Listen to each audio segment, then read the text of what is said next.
Hey, what's up guys, Shazad here.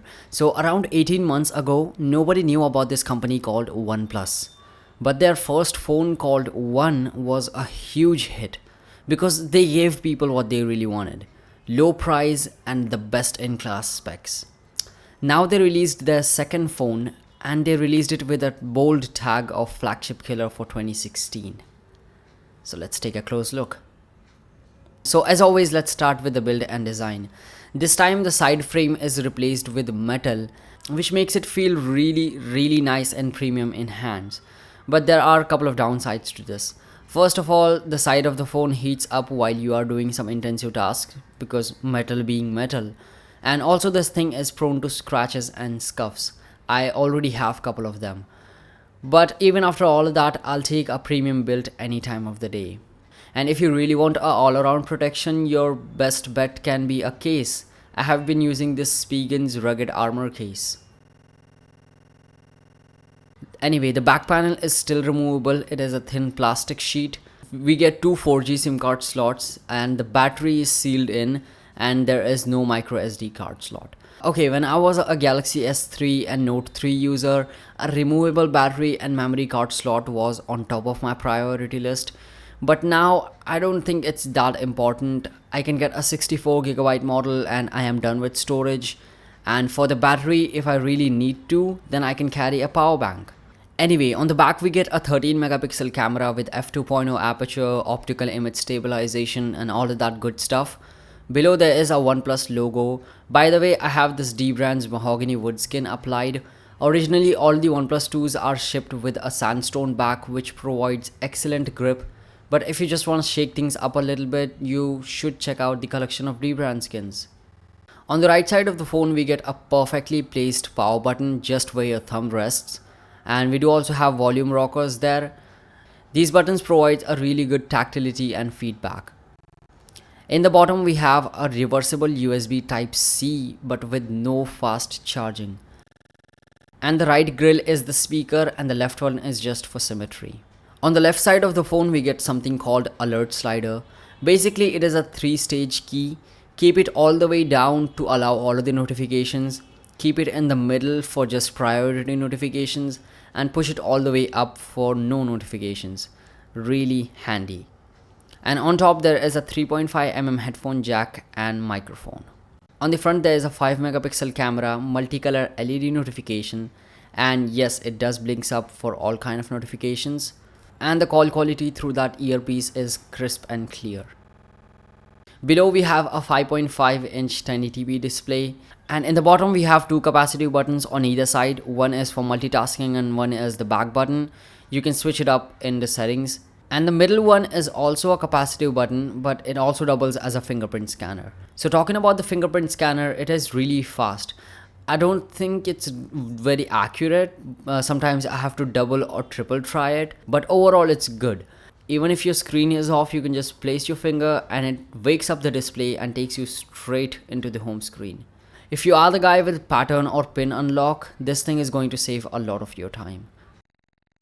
Inside powering this phone is the best in class Snapdragon 810 with 4GB of RAM and Adreno 430 GPU. So OP2 is a beast when it comes to raw specs. Coupled up with a nearly stock Oxygen OS, and the performance is as good as it can get. It can handle any app, any game without even heating up a lot. So when the Snapdragon 810 was released, it had some overheating problems, but OnePlus used a newer version of the chipset, and thanks to all of the optimization, it manages to stay cool for the most part. But of course, if you are doing some graphically intensive tasks and playing game all the time, the phone will get a bit warm, especially the sides. Talking about the Oxygen OS, it is very stock-like and very light, but still has some tricks up its sleeve. I have made a video showing all of the features of the Oxygen OS that you can check out from the link in the description. The software experience on the OnePlus 2 wasn't this good when the time I unboxed this phone. App crashes and freezing, and overall it wasn't well optimized then. But after that, OnePlus have rolled out a couple of updates and it has improved the performance a hell lot. It is not perfect though. On the software updates mark, let's take a look at the camera because it has also improved a lot since the latest update. Most of the issues that I've mentioned in my camera review are fixed. They have added a full manual control in the stock camera application. And you can also shoot raw photos with third-party camera apps. So I have tried raw photo. The white balance is terrible. So OnePlus is saying that they will push out another update to fix this. Okay. With that, let's take a look at the display. So a lot of people were expecting a 2K display, but OnePlus sticked with a 1080p panel, which is good in my opinion. It is still sharp. The viewing angles are excellent. It goes very bright outdoors and very dim indoors. And overall, the display is very good.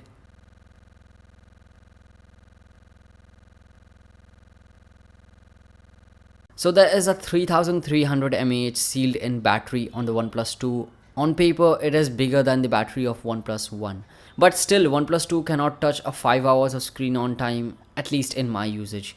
The most screen on time I got was 4 hours and 30 minutes. That's it. A lot of people are saying that maybe it's because of the updated specs and fingerprint scanner, blah blah.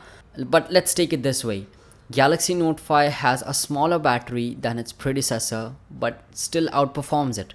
And the same story with the iPhone 6s Plus as well. Basically, it all comes down to the software optimization.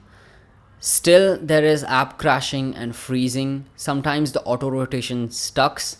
Slide from the lock screen to open up the camera and it doesn't do anything. Sometimes the camera takes around 5 seconds to save a picture. Sometimes a Wi-Fi toggle pops up in the notification bar for no reason. And sometimes the audio tuner equalization app doesn't make any difference in sound. So you have to reboot the device to get it back to work. And sometimes. So this list goes on and on. Basically what I'm saying here is the software is still not on point here. There is a lot of work need to be done on this. So when this phone was first released, it had no competitions at all. But now we have new devices from Motorola, the Moto X Style and Play, and also the new Nexus devices. And these new phones has some of the things which OnePlus 2 is missing. But still, OnePlus 2 is the lowest priced phone, plus it is giving you a 1 more gigabytes of RAM. So here's what I think about this. If you have a really tight budget of 25,000, you cannot go wrong with the OnePlus 2. It is a great smartphone with great specs and camera and a decent display and battery life. And if wireless charging, fast charging, Quad HD display and NFC are your top priorities, then you might want to look at somewhere else. So their flagship killer for 2016 tag is not 100% true. But even if you buy this phone in 2016, I am sure that the specs are going to remain top of the line, at least for the normal consumers. So I just hope that by 2016, they finish up their software.